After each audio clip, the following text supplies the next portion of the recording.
Hello, welcome to the Viewpoint. I am Mamadou Mbouch. When President Barrow came into office, he identified 8 priority areas which his National Development Plan will focus on. So in September this year, when he delivered his State of the Nation speech, address, he appeared to have given himself glowing scores on his performance. So today on the Viewpoint, we will go on a kind of journalistic voyage into the facts, factoids, and indeed fictions of the state we are in. So to help me do that, I've got 2 distinguished guests here with me. I've got Mr. James Bahum, an activist. Is actually, some people refer to him as the founder, if you like, of the struggle, or one of them, in England in 1994 when we had that terrible event. He's a social commentator and a political one, and I might add, a discerning one at that. And I've got with me as well Mr. Ade Darame. Everybody knows him. We do the Drive Time show. He is the QTV news editor. He worked for the BBC for over 15 years, and he's been a keen observer of cultural and political events. Welcome, gentlemen, to the Viewpoint. Thank you for having us. Yes, so in a sense, we're having our State of the Nation assessment, if not addressed as such. So, what did you make of it? I mean, this is the first time we've got the opportunity to talk. I imagine, of course, you've heard it.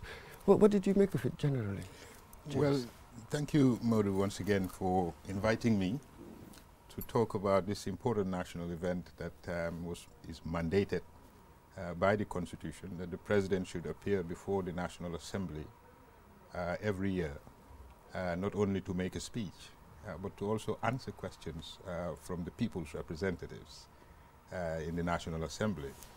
Of course, as we know, he did make a speech, but then he left and was awaiting the return of the Vice President to stand in for him to answer questions fielded by National Assembly members. That has been the case for the last 2 years, I suspect. The speech itself, of course, it's wide-ranging policies, proposals, projects, and programs of the economy. Apparently, the economy has grown, there's more revenue. Indeed. The expenditure has gone down. Indeed. Like and I recall as well that last year, they had to go back to the National Assembly to ask for a supplementary budget, which was a little, strange, given that they had, was it 25 billion, 16 billion, I suspect, and which was, used, to use a soft term, before the end of the fiscal year. Of course, this time I think they are looking at something like 25, roundabout. I may be wrong, but I'll look at the figures again. But yes, it's a bit of a damp squid, as they would say, that we're asking for more money to spend and allocate to social issues, but also allocate to schools and hospitals. These are 2 institutions in particular that have been starved of adequate funding to regenerate these 2 institutions, the educational sector, but also health. So I'm looking particularly at what kinds of allocation they would be. The last time I checked, the combined education and health budget was superseded by the number that was given to the State House for its functioning and running. It does speak of missed priorities, as it were. But yes, it was an opportunity for the President to come there and talk to the Gambian people and explain what the programs were and what they are going to do about, putting monies in different pots for the running of the government, but also of state institutions. So we will, of course, we'll talk about, I'll do the assessment later as to whether or not they got it right this time. But the fact that we have recurrent budget deficit, which needed to be addressed as well, is another matter that he skimmed over, as far as I recall from the speech. But in essence, this was an opportunity for the president to come and tell us where the priorities of government lies. But I recall as well, like I said earlier, that a big chunk of that money, comparable in terms of the combination or the total amount that was allocated to in my own estimation, the two most important sectors, that is health and education, far was dwarfed by what was given to the president for the exactly for the running of the State House and the presidency. Yeah, and I think also the Minister of Foreign Affairs. Yes, that's another big. We will get back to that. I mean, we covered it. We covered the event was it on the 19th of September? We did indeed. We covered the event. But again, it's one thing to give these allocations, and quite another how you spend it. What policies do you have? That's right. In many ways. As James says, the president actually gave himself very high marks, and you did wonder regarding the expenditure, how they prioritized. If we go back to the supplementary budget, which I think didn't even get a mention in the State of the Nation, considering the furore there was when it was proposed, and most of it was around the fact that the military seem to have a disproportionately large allocation compared, in comparison to health and education, things that are, quite high priorities, you would have thought. And I know we could mention things that people would say, oh, this is just anecdotal. But, some of my reporters have been going around specifically because of what has been said about the importance of education and so on. And we're looking at the state of some of the schools, particularly the government-run schools. I mean, some of them are in a really, really dreadful state. We've been told that there's been this huge allocation to rehabilitate and refurbish them, but it's not happening. And any country that doesn't take education seriously, then that country is not serious about progress, because education feeds into everything else. Yes. All the countries that succeed have education as a priority, a high priority. Absolutely, education and health, and that was one of the priority areas that they identified. And in fact, funnily enough, in today's paper, there was a report in today's paper that the National Assembly visited certain schools in the North Bank region, and they were appalled at the state of the condition of the schools. They were absolutely shocked. And one of the ones that we did, where the roof literally had fallen in on the school, we were contacted by the ministry the day after the news report, and they said that because of the funding that they've been given, when they go to rehabilitate that school, they will take us along with them. We're still waiting 2 or 3 months down the line, but we will hold them to that, because these are the things that need to be shown. If it is happening, then we will show it. I mean, we're not out to embarrass anybody else, but we're just out to show that this is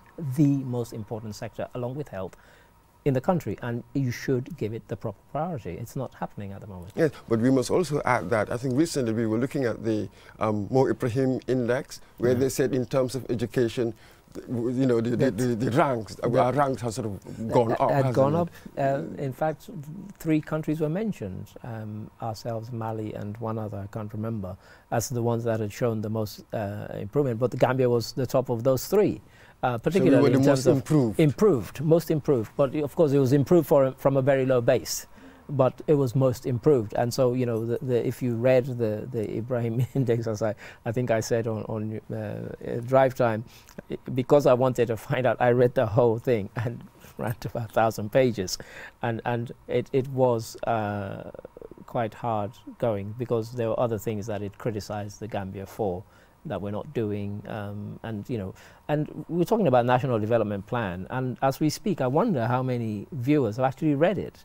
Now, I like a bit of homework, and so when you told me we were going to be doing this, I thought, let me read this document. It is 413 pages long, and it has some stuff there that is pure fantasy. And I don't want to come here and be one of these people who just sort of criticizes, but some of what is in there, and we can go into it later, but it's a bold document if you read it, just take it on its own merits. But if you then try and link that to reality, then there's quite a gap. That's it, but here, James, I'll bring you in again. So surely isn't the picture mixed, just as we've got that National Assembly report on when they went, but again, there's a more Ibrahim report that there's improvement, because perhaps things were just so damaged. Surely the improvements or the development can only be incremental. Shouldn't we cut him some slack? Yes, of course. We are coming from a very low base in terms of investment in education and health as well. What you see when you go out there is dilapidated infrastructure, lack of school materials. There are no desks in some of these schools. Classes are taking place under mango trees in the schoolyard. Roofs are leaking. There are no proper toilets. Teachers are ill paid. They are not well paid at all. And so when you look at the infrastructure itself, it tells you that these are dilapidated. It tells you that wherever the money is going, it's not going in creating the right environment for children to learn. And so we need to really understand how these monies are allocated. The Mo Ibrahim report may have put Gambia ahead of so many other countries, but sometimes the reality is different from what they're saying out there. And I think if you recall, those of us who were in the UK, when Tony Blair came in 1997, his mantra was education, education, education. Right. And for that reason, massive investment was made in the educational sector. And we are now seeing the results of that. Their ranks has increased globally. And children are learning new skills. And they are being innovative about the way they teach. They are different. In fact, a Gambian lecturer from the Montfort University, Dr. Maudou Salah, 2 years in a row, had been the best lecturer in the whole of the UK. That's an achievement not only for him personally, but for Gambians. Our reputation has been impacted positively by his style of teaching. And so we need to also understand that these children need to be nurtured. If we are really serious about development, we cannot have development on the back of educational poverty, which is what we are experiencing in Gambia now. So if I were the president, I would have focused really strongly on putting extra money in the educational sector to raise the ranks, to raise the quality of teaching, but also the subject area. There is educational apartheid in Gambia, mind you, because what you see in private schools is that they are doing extremely well, and this is only possible because their parents can afford, some parents can afford to pay. Others who go to the public schools don't have that benefit. And so what you will create at the end is a situation where certain individuals will do better in life than those who go to private schools will do better in life because they have a good grounding and a good startup. I have described it as good statistics to support that, view. That's very true. I've gone so far as to describe it as a societal time bomb that we're actually priming, because what will happen in 10 or 15 years' time, at every institution you go to, the people who will be at the top, who will be managing, would have gone to private schools. Yes. And the people underneath them would have gone to state-run schools. And there will be that resentment. And at some point, it will explode. And the only way you're going to address that is to do away with the inequality that there is in the school system. And you started this point by asking about, should we cut him some slack? I am one of those who does that. I mean, I genuinely believe, because when I see people who are defenders of Yahya Jammeh's progress, and there are some, believe it or not, and there are many, in fact, I always say to them, what is this progress you're talking about? Are you talking about infrastructure in our schools, in our hospitals? I don't see it. I don't see it on the roads either.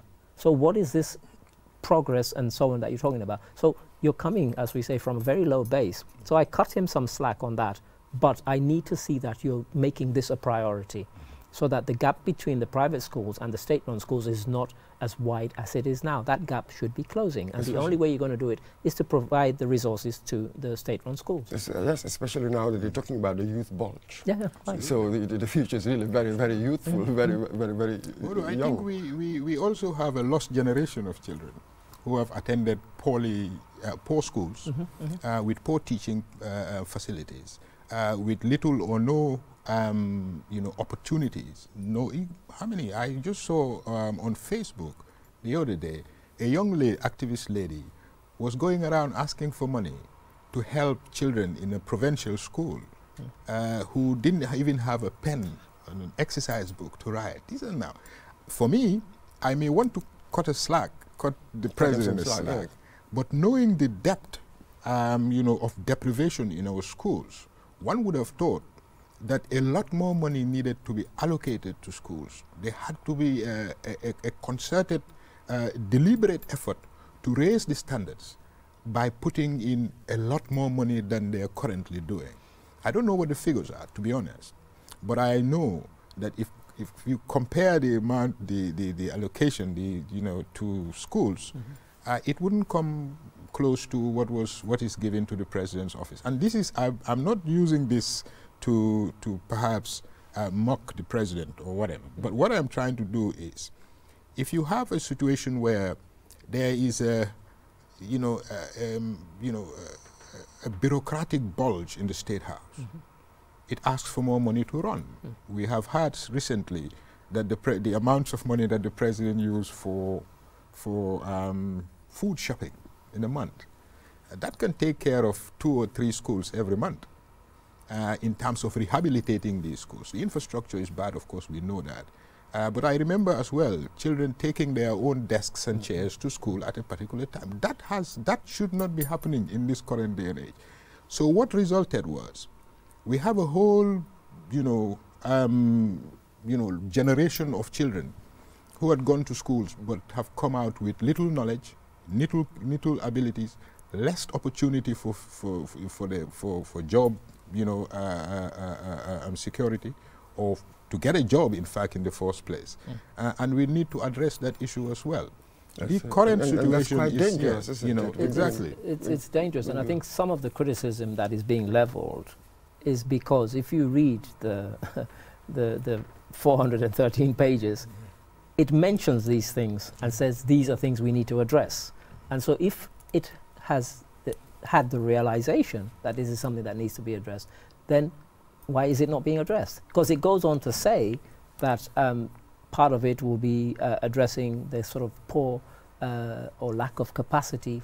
It says, I think it says with 18 government departments and their sub-departments and so on, because it says even it realizes that even in those departments, people who have gone through the education system are actually not fit to sort of interact on an international standard with people who are in similar institutions in other countries. And as a result, they will start by addressing from within and then make sure that the people who now feed through in years to come have come from schools that are properly resourced, properly financed, etc., etc., etc. So but of course they can point to what the YEP project now they've turned it into entrepreneurship is really very key to now their whole way of training our people, and then ILO they will tell you many projects going on to give the youth skills to do things, and but as I said, it's bound to be slow. I have had a look as well at the 8 strategic, of the National Development Plan and the 7 critical enablers. But for me, these are more aspirational than reality. It's something we are saying, we want to do this, but you can only do it if you put the resources there. If education is prioritized and put at the very top of the agenda, then it must, the funding must match that aspiration. Otherwise, it becomes, hot air, quite frankly. I'm glad you mentioned the funding because, again, just to show you how much I've read, on page 172 is where they address the funding issue. And they say that because of the low amounts of revenue that are coming in, it's quite brave. I think the first or second line on that page says, we will need to seek foreign aid in order to deliver on the funding commitments that we are making in this paper. And then it goes on to break it down over the next 5 or 6 pages up to page 183 or something, where the sources of funding could come, and it talks about, innovative financing that will be, it whatever reads, that means. It reads wonderful, but I say, and I'm not being facetious when I said, as I read it in preparation for this, I thought, this is like a great work of fiction.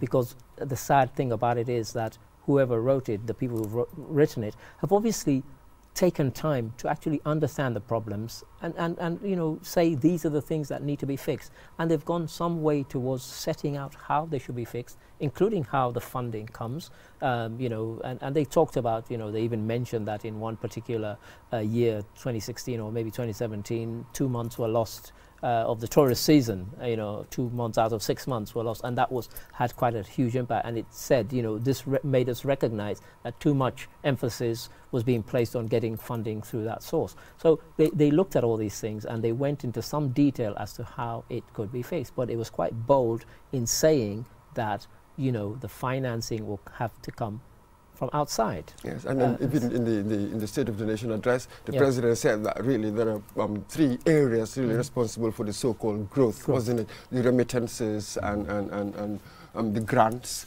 and 200 million in remittances in 2016. 279. Hit that magical $250 million dollars. And tourism. So we know these 3 areas. This year with Thomas Cook, we do not know how that would affect tourism, a major earner of foreign exchange and the like. And remittances, well, that will also depend on how people are doing economically, wherever you are. If you're in Europe, if you're in America.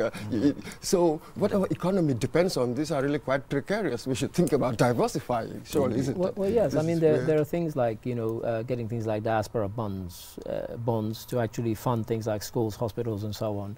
And actually, to me, as somebody who's been very sort of active in sort of diaspora engagements in Sierra Leone and even in Cape Verde, I'm slightly disappointed that the directorate that was set up to actually engage with the diaspora has not done a tenth of what it should be doing. Because one of the things that they talked about, one of 20 or 30 things they talked about, was the fact that yes, you have this, as you say, 279 million coming in, but a lot of it is actually just for people to actually get by, pay their rent, pay their school fees, buy food and so on.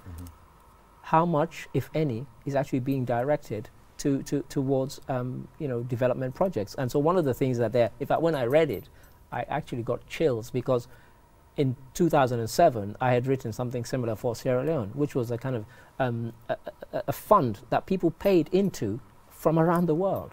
And what you had was you would have a basket of projects. Say, we want to build a hospital, we want to build several schools, and every Gambian pays $5 a month. What made it break down in Sierra Leone is that nobody trusts anybody with money. And so people, even though they would spend more than that on a packet of cigarettes, or for those who drink, on a bottle of booze, they would not pay that $5 or £5 a month into a central fund that would actually fend. So it's in there in our Gambian one as well. And it's a really, and I'm thinking, well, why have they not tried to pursue this, to actually make it happen? The directorate, such as it is not really functioning. And really, again, if they're serious, they should make that function, because that could be a wonderful source of funds. I see, but you've mentioned there the word trust. Which is really, it seemed to have sort of dissipated somewhat given our recent experiences. But here, maybe this takes us to another priority area, good governance.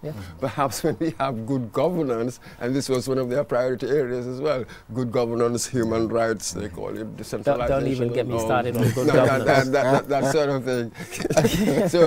so how would you rate them on good governance? And human rights, surely things have improved, given Jammeh's era. That one easily. Incontrovertible when it comes to human rights and the like, even though you will still have certain pockets of the Gambia who think that they're still there not having their human rights. Well, your take on that. But look, human rights, it's human rights. Yes, quite. It's a right. No, it doesn't belong to government. Quite. It's an individual and collective rights. These are nothing that the government can give. They can take it away like Jammeh did, but it belongs inherently to individuals and communities and societies. Now, what I say about the whole governance situation is this, that for one, if you want to run on the basis of democratic principles, you have to be transparent, for one. The World Bank report last few months ago had talked about no transparency in fiscal management. Yeah, quite. For instance. And that tells us that there is a big cover-up, if you like, of what government is doing. It may not be deliberate, but what it is if governments don't communicate with the people, that it means you are holding back on information that people need to make certain important judgments, and certain important decisions about their lives and their livelihood. Now, you talked about briefly about the diaspora investing in these bonds. Of course, me and you know very well that the MSDG project is one headed by Professor Fall here, and is looking at the creation of a diaspora bond. Was it in 2017? We had a meeting at the Central Bank, and whole day workshop with all the MTOs, the money transfer organizations, and funnily, it was well subscribed because people came from right across the sub-region. All these money transfer organizations came, and there was consensus that yes, something needs to be done in terms of reducing the cost of transfers in order for these transfers to go through regulated corridors where government can then capture, in full measure, the benefits of those transfers. Now, we are talking about diaspora and remittances. We are talking about a contribution, in my view, or in government, in stated figures, 15 to 20%. I say that's a gross underestimation, because what goes through the unregulated corridors is unquantifiable. So we do not actually know people coming, take my envelope for my auntie and my brother and so forth. Those are not quantified. Those are not calculated as part of the remittance flow. But, I also noticed that the diaspora have already stepped in, perhaps not in the educational sector, but in the health sector, for instance. There is a group called the Diaspora Club, and they spent a whole lot of money refurbishing, but also bringing in drugs and bringing in equipment for the children's ward, for instance. Last year and year before last, when they inaugurated the new buildings and the refurbished buildings with air conditioning and all that, it was neat. You go there now and look at the place, it's beginning to fall apart. Good governance is not only about politics. Good governance is about everything that affects my life and my livelihood. If you are going to say, I'm going to put some money into the health sector, for instance, we also want to know how that money is spent. Right. We don't want you to just tell us we are putting 125 million into the health sector. How is it allocated? How is it spent? Do we have auditors to look at it later on and give us the figures? You know why I was talking about that? So that was the GPA, that GPA report, and the auditors, what they said. Well, this is it. And the reason I'm smiling is because, as James mentions, the World Bank report, which was quite critical. On the other hand, the Mo Ibrahim one, which came out 2 weeks ago, actually gave Gambia the highest marks for access to that sort of information. And I said, when I read that, it in a way almost discredited the whole Mo Ibrahim index for me, because that is not the case. That is not what prevails. And I'll give you an example, again, to go back to the development plan, the 413-page document. In there, it actually, somebody has obviously lifted wholesale from the British model, where each government department has a charter. Now, the charter, which you'll find on the website of every government department, which again, no government department here has, despite the fact that it promises that they will all have it in the matter of months. What they promise is that if you write a letter to us, you'll get a written response within 3 days. If you send an email to us, you'll get a response within 1 day. If you telephone us, after 3 or 4 rings, somebody will have answered. That is on. That's a nonsense to think that that could prevail in the Gambia. It is absolute fantasy, and yet it's there. Each government department will have a charter of how citizens can expect to interact with that organization. I mean, come on. That's it. We are a million miles away from that, and yet it's there. So when you talk about good governance, which is what the Mo Ibrahim Index actually measures against, those are the sorts of things. How do you interact with it mentions more frequent, even monthly forums for citizens to engage with government departments and with the presidency. None of that has happened, or is likely to happen from what we can see. They seem scared that the only interaction they want is ones where they preach to people. And that was self-evident with the State of the Nation. The fact that the president couldn't be bothered to actually stand there and take questions. What are you saying? Maybe what he is the delegated that one to the VP. And you delegated to the Vice President. But the VP was away. Is not mandated. And the mandate is for the president. Exactly. Absolutely. To deliver it and take questions. You know, That you is what can it says. delegate your mandate, but in a case like this is one of the most important events of government annually. Going to the National Assembly, where the people's representatives sit in the people's house to tell the people how you're going to run the country for the next year. So the president should really leave it to the vice president to come in. It's their only chance to question you. Absolutely. So, you know, this is something that tells us that, you know, there is no lack of transparency amounts to lack of accountability. That's it. I was going to come to that next. And that is the question that we have been dealing with since. It may be dated, but we remember here when the president gave 57 vehicles to National Assembly members, and we asked for till the sun came down, and we were told, you know, he doesn't have to tell you. And for me, that was strange, given that we're saying about the restoration of democracy, but at the same time, we are hiding behind certain, you know, I don't even know how to describe it, but this was for me, it was but you know, the criticism often leveled against him, against the president, is that he surrounded himself with the wrong people. That's what people say. Some have said that he's even courted, if you like, the APRC, ex-APRC members and the like. When I spoke to Jagan Gray Johnson, who's with the Open Society Foundation in South Africa right now, he said perhaps the president should change the people around him. Yes, I mean, it's a problem that you get in many countries where you've either had, you know, a sort of dictatorship or semi-dictatorship. When you look across the civil service and government and so on, all the people who are there at the top, not necessarily all of them have gotten there on merit. It's never been a meritocracy in that case. And so what do? Do you get rid of all of them? And if so, who's waiting to replace them? We're talking about the schools, we're talking about the colleges and the universities. We see the quality, you and I, some of the people who send CVs into us saying, I want a job at QTV or Q Radio. We see the quality of university level people, and it is poor. So if you were to sweep away all those people, with whom do you replace them? And so you find the president and others having to work with what they have, including the people they have. And so it's a catch-22. That's you know. it. So it's a bit of a generational. There's a problem there. You know, because I mentioned the thing about, you know, a lost generation. Yes, that's exactly it. And I believe that what we had with Gambia was, you know, was said to be had one of the best civil service prior to 1994. We know the people from the coast, Sierra Leone and the like, used to come here to learn about from as far away as Botswana and other countries would come here and send their people to come and learn from our example. Yes. But in the 22 years of the Jammeh regime, we had seen that that the civil service has pretty much been decimated. And what we have is, you know, mediocrity right through.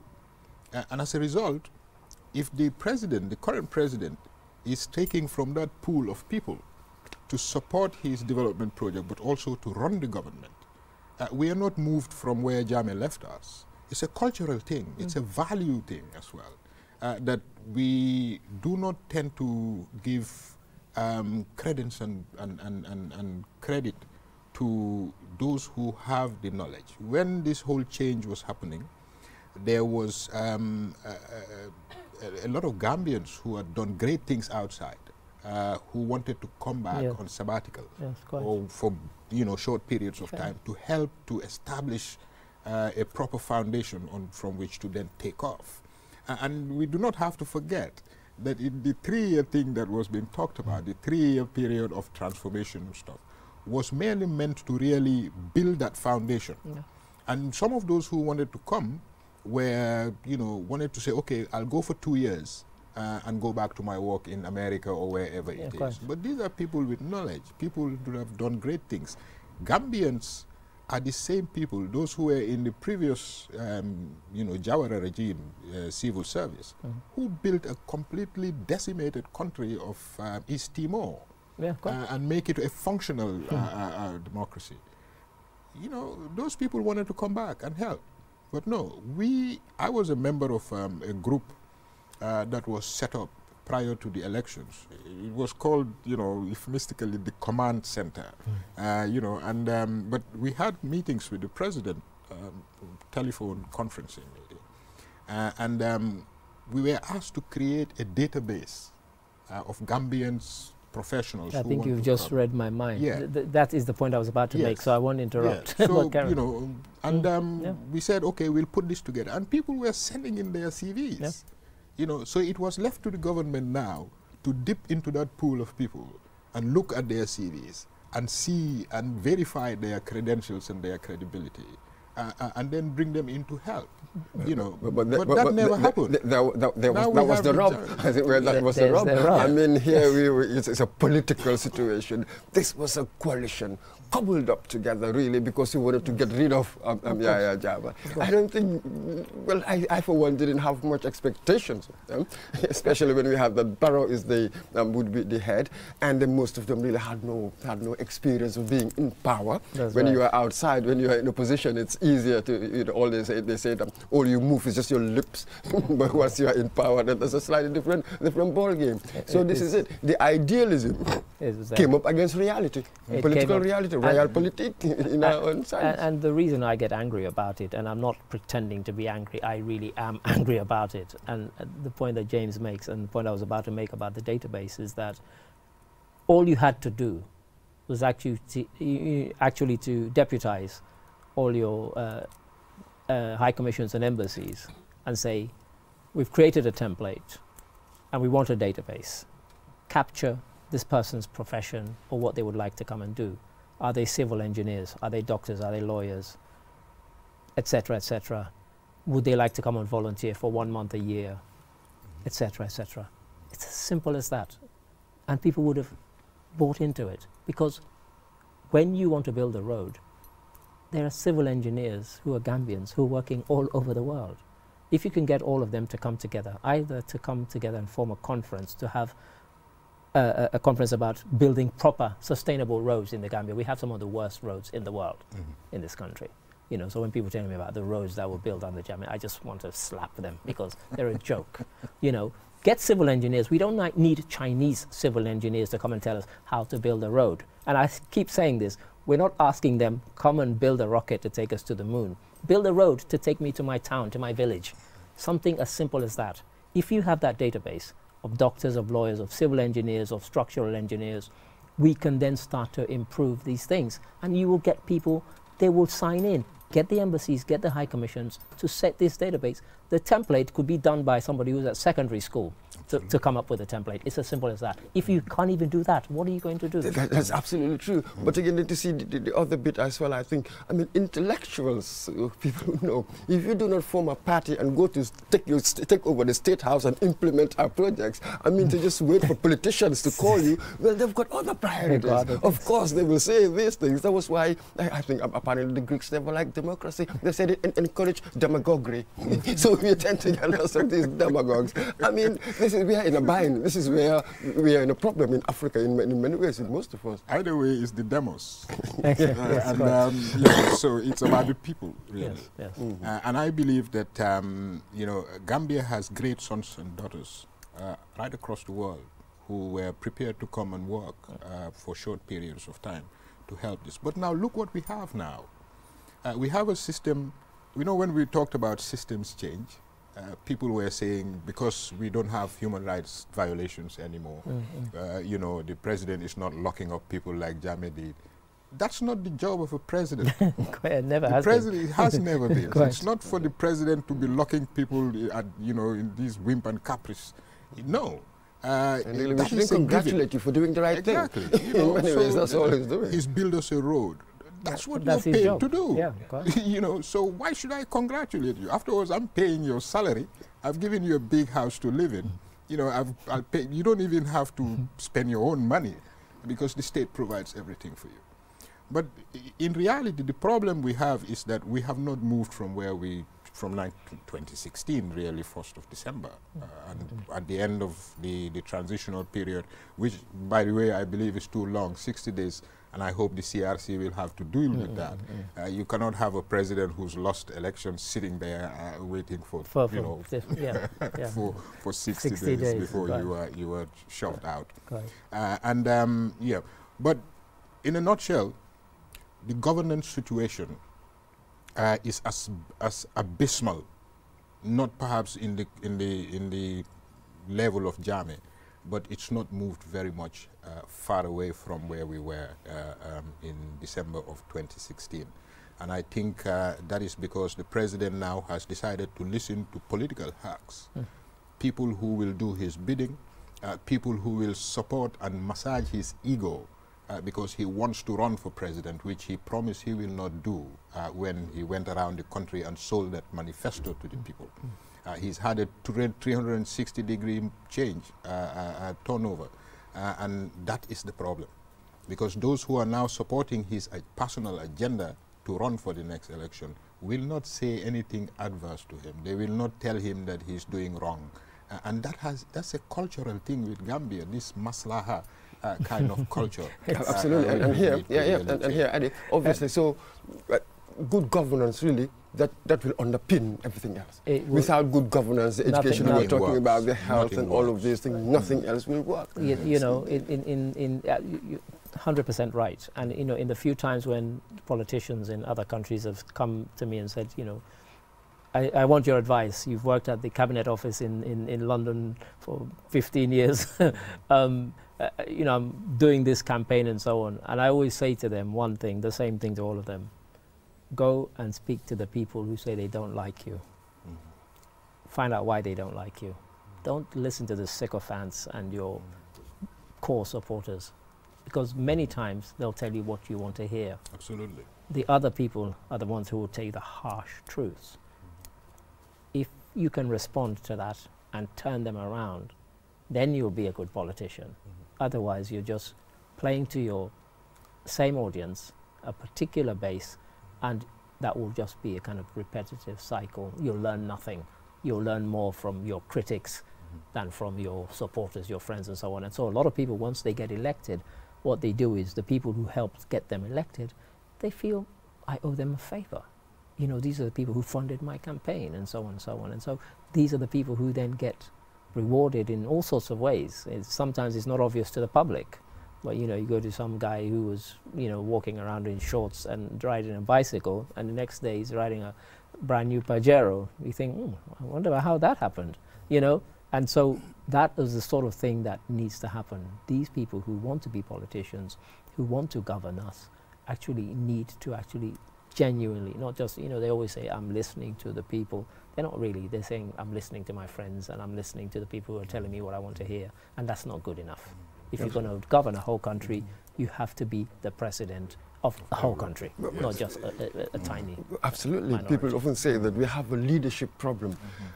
I say, but again, yes, when I think that we have a leadership problem, but again, that also takes me further back. If we have a leadership problem, then I think I have to locate that in our social norms.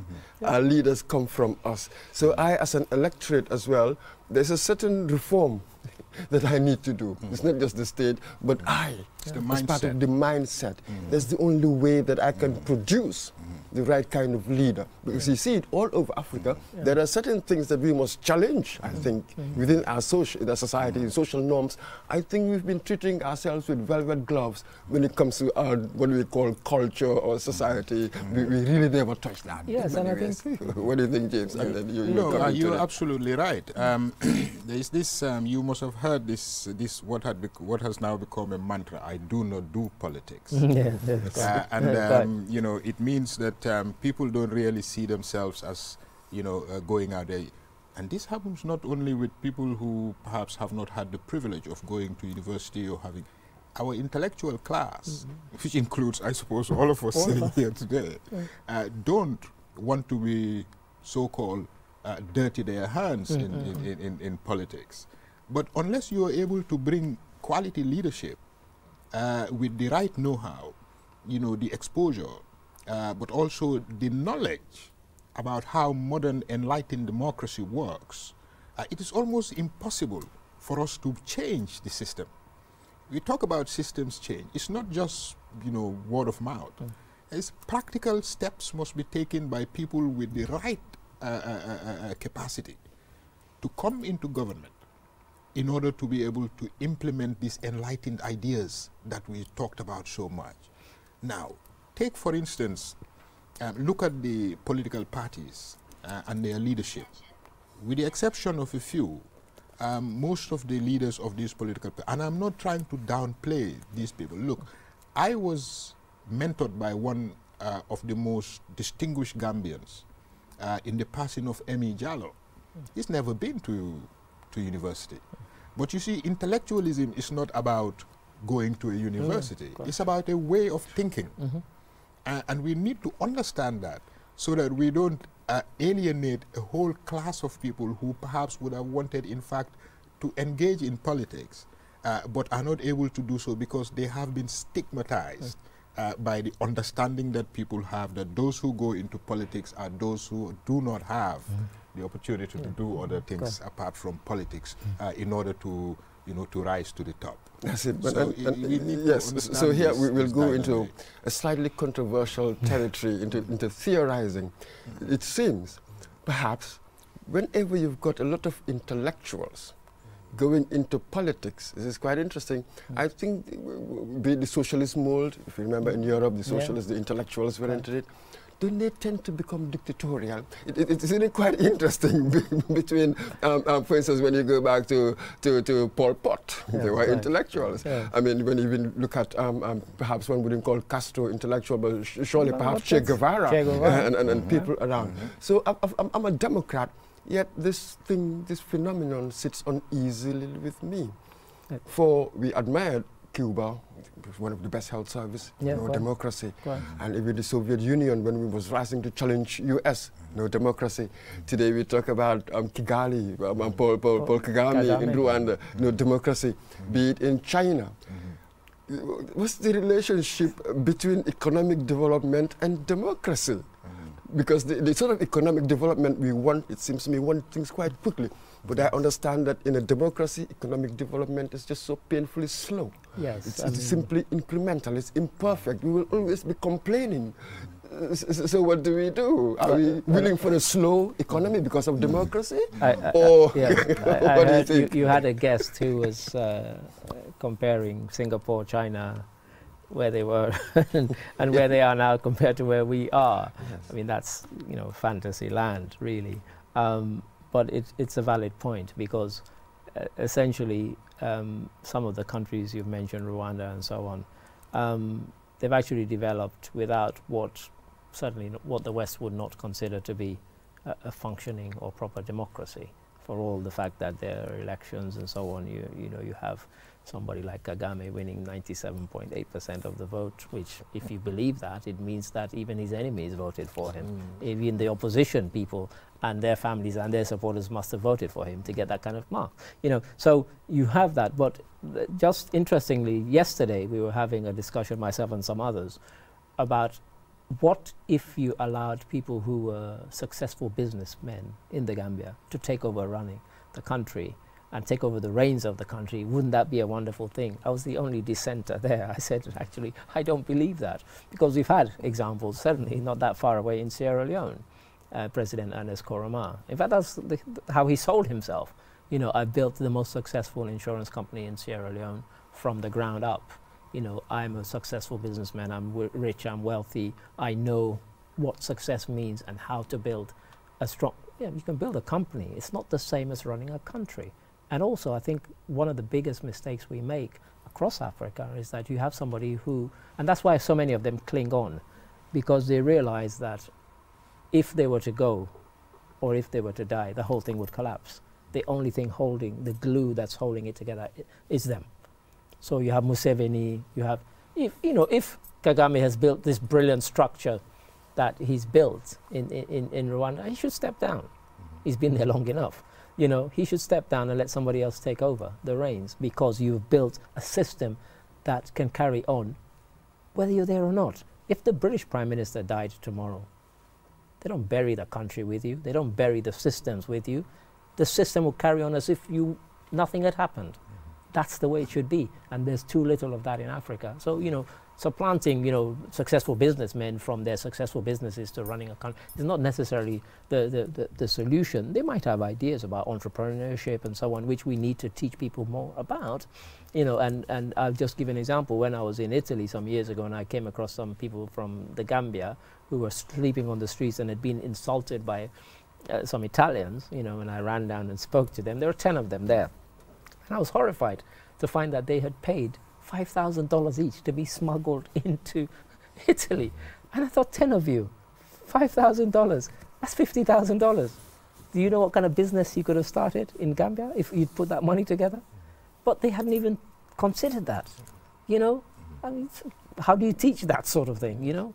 Yes, that's absolutely true. And there are many studies done that educated people do not necessarily have the best political judgment. That is political judgment is slightly different. Be a technocrat, which is slightly different thing. So this is it.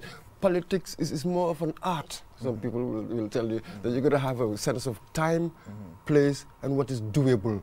Yes, and they added at the end, and some luck. Yes, this is politics. True. Yes. You know, I take the example of the early politicians compared to the early returnees, the intellectuals who came in to run the country. Yes. Now, already there was an inbuilt, you know, cadre of civil servants who had not gone anywhere, but were still able to hold the fort strongly. But when the intellectuals came in, and then we begin to see certain misdemeanors and things like that happening. No, but one other thing you mentioned really about, you know, whether, you know, the system itself does work.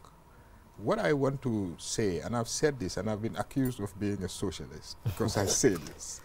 There are worse insults. You know, and, you know, but you cannot build castles in the air. If the government, if any government is going to be serious about changing the condition, you have to concentrate on 3 things: the person, his life, his livelihood. Development is not a magic thing that happens overnight. When you talk about basic needs, it means people, you cannot build development on the back of poor people. You cannot build development on the back of you know, unhealthy people and uneducated people. These are 3 things that you know, people have to understand. You know, in a situation such as we are in now, you go to the provinces, the level of poverty there has not changed for the past 10 years. If anything, it's got worse over the Jammeh period. We are talking about acute poverty in certain respects. How can you build progress and development on the back of people who do not have these 3 basic things? That's a question we need to answer for this generation. But all the same, intellectuals coming into politics perhaps may bring new ideas. Implementation is a problem with Africa and the Gambia in particular. We are talking about the NDP.